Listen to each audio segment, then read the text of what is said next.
اب second last topic, اب میرا خیال 10-12 منٹ میں انشاءاللہ یہ کنکلوڈ ہو جائے گا انشاءاللہ تعالی بڑے آرام کے ساتھ، کیونکہ 2 چیزیں رہ گئی، اس کو سمجھ لیں. پہلی چیز قسطنطنیہ والی بشارت، جس کی وجہ سے ڈاکٹر ذاکر نائک کو میں نے یہ میل کی. انشاءاللہ مجھے امید ہے کہ اس نے جو خاموشی اختیار کی ہے تو وہ انشاءاللہ اس کا مطلب ہے کہ علمی دلائل پر اس نے رجوع کر لیا ہوگا. اللہ کرے کہ وہ اعلانیہ طور پہ بھی رجوع کر لے کہ قسطنطنیہ والی بشارت یزید بن معاویہ پر چشمہ کرنا علمی غلطی ہے. یہ غلطی امام ابن تیمیہ رحمۃ اللہ علیہ المتوفا 728 ہجری ان سے ہوئی اور وہ پھر آگے چلنی شروع ہوگی. بزرگ تو ساروں کو پیارے ہوتے ہیں، غلطیاں کو کر گئے پیچھے یہ ڈیفینڈ کرتے پھرتے ہیں سارے. اشرف تھانوی جو کچھ کر کے گئے دیوبندی ڈیفینڈ کر رہے ہیں. احمد بریلوی صاحب جو ظلم کر کے گئے بریلوی ڈیفینڈ کر رہے ہیں. اہل حدیثوں کے جو بزرگ ظلم کر گئے ہیں وہ ان کو ڈیفینڈ کر رہے ہیں. الا ماشاء اللہ جو اہل حق ہر جگہ موجود ہیں جو کہتے ہیں کتاب و سنت اجماع حجت ہے، باقی بڑے سے بڑے کی بات جوتے کی نوک پہ اگر کتاب و سنت کے خلاف ہے، ایسے لوگ موجود ہیں. اور الحمدللہ اہل حدیث میں زیادہ تر لوگ ایسے موجود ہیں. اس لحاظ سے میں ان تینوں مکتبہ فکر میں ان کو پرائورٹی پہ محبت کرتا ہوں کہ کم از کم ان کو یہ بات سمجھانا آسان ہے. اب یہ زیادہ بدبختی ہے کہ یزیدی بھی سب زیادہ ان کے اندر موجود ہے، تو اسی لیے میں ان کو جھنجھوڑ رہا ہوں کہ خدا کے لیے تم اپنا کرائٹیریا وہی رکھو جو باقی چیزوں میں رکھتے ہو. تو صحیح بخاری کتاب الجہاد چیپٹر میں 2924 نمبر حدیث ہے. نبی صلی اللہ علیہ وسلم نے فرمایا کہ میری امت کا پہلا لشکر جو کیسر کے شہر کو فتح کرنے کے لیے جائے گا. کیسر کا شہر اس وقت قسطنطنیہ تھا، اس وقت استنبول ہے. استنبول کہتے ہیں ٹرکش لینگویج میں اسلام ان اے بلک، یعنی اسلام کا گڑھ. تو یہ پھر مسلمانوں نے جب فتح کیا، یہ بہت بعد میں فتح ہوا ہے، یزید کے مرنے کے بھی 150-200 سال کے بعد. فتح کوئی نہیں ہوا کسی سے بھی، محمد فاتح سلطان محمد فاتح نے فتح کیا تھا. تو استنبول اب اس کا نام رکھ دیا قسطنطنیہ کا. جس طرح آج ویٹیکن سٹی ہے روم کے اندر، عیسائیوں کا گڑھ، وہاں پوپ بیٹھتا ہے، اس وقت پوپ بیٹھتا تھا قسطنطنیہ میں. تو آپ صلی اللہ علیہ وسلم جو کیسر کے شہر پہ پہلا لشکر حملہ کرے گا، فتح نہیں، فتح تو بتایا کسی سے نہیں ہوا، نہ صحابہ سے ہوا نہ تابعین سے ہوا، تبا تابعین کے بھی اینڈ کے دور پہ جا کے ہوا. تو ان کے لیے مغفرت کی بشارت ہے. اب کیا ظلم ہوا کہ صحیح بخاری میں ایک حدیث ہے جس کو جان بوجھ کے اس پہ فٹ کر دیا. وہ حدیث آپ سن لیں. اس سے پہلے میں آپ کو بلکہ یہ بتاتا ہوں، صحیح بخاری میں کتاب التہجد چیپٹر میں 1186 نمبر حدیث ہے. یہ آپ بات سمجھ لیں، انشاءاللہ کوئی دنیا کا مائی کا لال اس کا جواب نہیں دے سکتا. بات علمی ہے. جو ہلاک ہوا دلیل سے ہلاک ہوا، جو زندہ ہوا دلیل سے زندہ ہوا. سورہ انفال کی آیت ہے، سیدھی سی بات ہے. 2 + 2 4 ہیں بھائی. دنیا کے سارے بزرگ مل کے نا سورج واپس پلٹا دیں اور مردے زندہ کر دیں اور ہمیں کہیں کہ 2 + 2 5، ہم مانیں گے نہیں. تو ہم قرآن حدیث کو کیسے غلط مان لیں ان بزرگوں کے کہنے پہ، امام ابن تیمیہ کے کہنے کے اوپر یا ابن قیم کے کہنے کے اوپر. ہم 2 + 2 5 ماننے کے لیے تیار نہیں ہیں، تو ہم کیسے مان لیں کہ حضرت علی سے دعائیں کرنا شروع کر دیں، شیخ عبد القادر جیلانی کو پکارنا شروع کر دیں؟ نہیں. ایاک نعبد و ایاک نستعین، یہ کتاب اللہ، یہ پہلی چیز ہے. تو یہ 1186 نمبر حدیث کتاب التہجد صحیح بخاری، اس میں بڑی لمبی حدیث ہے. اس میں یہ ہے کہ سیدنا ابو ایوب انصاری رضی اللہ تعالیٰ عنہ روم پر حملے کے دوران، جو اس وقت ترکی ہے، قسطنطنیہ پہ حملے کے دوران اس لشکر میں موجود تھے جس لشکر کا سپہ سالار یزید بن معاویہ تھا، اور اس لشکر میں حضرت ابو ایوب انصاری فوت ہو گئے. یہ الفاظ ہیں بخاری کے، حضرت ابو ایوب انصاری فوت ہو گئے. اب فوت ہونے کے بعد دوبارہ قبر سے نکل کے زندہ ہونا، یہ کتاب و سنت میں تو کہیں نہیں ہے. ٹھیک ہے، ہاں کچھ لوگوں نے من گھڑت واقعات بنائے ہوئے ہیں تو وہ علیحدہ بات ہے. اب انہی واقعات پہ اگر عمل کرنا ہے اہل حدیثوں نے بھی تو پھر ان کو مبارک ہو، اپنا عقیدہ خراب کر لیں کہ مرنے کے بعد بھی کوئی زندہ ہو سکتا ہے. تو ابو ایوب انصاری رضی اللہ تعالی عنہ اس لشکر میں فوت ہو گئے جس کا سربراہ کون تھا؟ یزید بن معاویہ.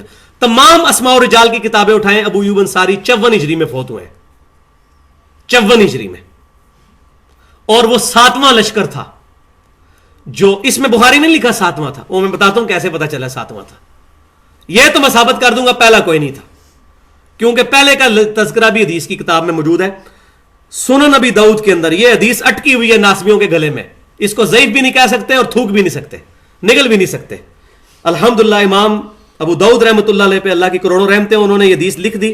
2512 نمبر حدیث کتاب الجہاد سنن نبی داؤد کے اندر وہ حدیث لے کر آئے ہیں کہ ابو عمران تابعی رحمۃ اللہ علیہ کا بیان ہے کہ ہم قسطنطنیہ پہ حملے کے لیے جب پہنچے، اس وقت ہمارے لشکر کے امیر عبد الرحمن بن خالد بن ولید تھے. خالد بن ولید کے بیٹے رضی اللہ تعالیٰ عنہ. ادھر یزید کا نام نہیں ہے. اچھا. اور وہاں سیدنا ابو ایوب انصاری رضی اللہ تعالیٰ عنہ نے ہمیں ایک آیت اور اس کی تفسیر سمجھائی. ابو ایوب انصاری اس لشکر میں بھی موجود, وہ سارے لشکروں میں شریک رہے قسطنطنیہ کے. آیت کی تفسیر سمجھائی اور پھر آپ اللہ کی راہ میں جہاد میں شریک ہوتے رہے کنٹینیوس, یعنی لشکروں میں شریک ہوتے رہے حتیٰ کہ آپ انہی میں سے ایک لشکر میں فوت ہوئے اور قسطنطنیہ میں دفن ہو گئے. اور وہ کہاں فوت ہوئے؟ یزید والے لشکر میں, کیونکہ اس میں وہ زندہ تھے. تو اگر دو ملیوی ہوئے ہوں قسطنطنیہ پہ تو یہ پہلا ہے, جس میں وہ زندہ تھے وہ پہلا ہے, اور اسی میں موجود ہے. پھر شریک ہوتے رہے حتیٰ کہ ایک میں فوت ہو گئے. فوت ہونے والا لشکر بخاری میں, زندہ والا یہ, لیکن یہ بھی تیسرا لشکر ہے, لیکن اس سے بہت پہلے ہے, وہ 7واں, یہ تیسرا. تو پہلے لشکر کی جو پیشن گوئی ہے وہ سیدنا معاویہ رضی اللہ تعالی عنہ کے جو بھائی ہیں یزید بن ابی سفیان, ان کے ایک بھائی ہیں, صحابی ہیں, بہت زبردست پرسنالٹیز ہیں. یزید بن ابی سفیان, ابو سفیان کے بیٹے, یہ یزید بن معاویہ نہیں ہے. ان کو وہ لشکر لے کر روانہ ہوئے تھے قسطنطنیہ پر حملے کے لیے سیدنا عثمان غنی رضی اللہ تعالیٰ عنہ کے دور کے اندر. اور کچھ حضرت معاویہ کا بھی نام لیتے ہیں, دونوں ہو سکتے ہیں. الحمدللہ ہم تو تمام صحابہ کو جنتی مانتے ہیں, ہمیں کوئی ساڑ نہیں حضرت معاویہ جنت میں جاتے ہیں, ہمیں تو خوشی ہے حضور کے سارے صحابہ. ہمیں یہ بھی, ہم یزید کے بارے میں بھی نہیں کہتے کہ وہ دوست کی ہے یا وہ لانتی ہے. پورے لیکچر میں نے کئی لفظ استعمال نہیں کیا کہ یزید لانتی ہے, یہ نہیں میں نے کہا. یزید لعنت کا مستحق ہوا, یہ میں ڈنکے کی چوٹ پہ کہتا ہوں, قرآن اور حدیث سے کہتا ہوں. قرآن میں نہیں ہے لعنت اللہ علی الکاذبین, جھوٹے پہ اللہ کی لعنت. لیکن آپ میرے سامنے جھوٹ بولے, میں آپ کو لعنتی نہیں کہوں گا, لیکن آپ کو کہوں گا کہ آپ اس عمل کی وجہ سے لعنت کے مستحق ہو گئے, توبہ کر لیں. اب میں آپ کو بتاتا ہوں, ام سلمہ نے تو لعنت بھیجی تھی نا اہل عراق میں, وہ آگے حدیث, یہ کنکلوڈنگ حدیث ہیں اسی پر ہی آ رہی ہیں. تو یہ پوری میل میں نے لکھ دی ہے قسطنطنیہ کے دونوں لشکروں والی, میں نے ڈاکٹر ذاکر نائک کو.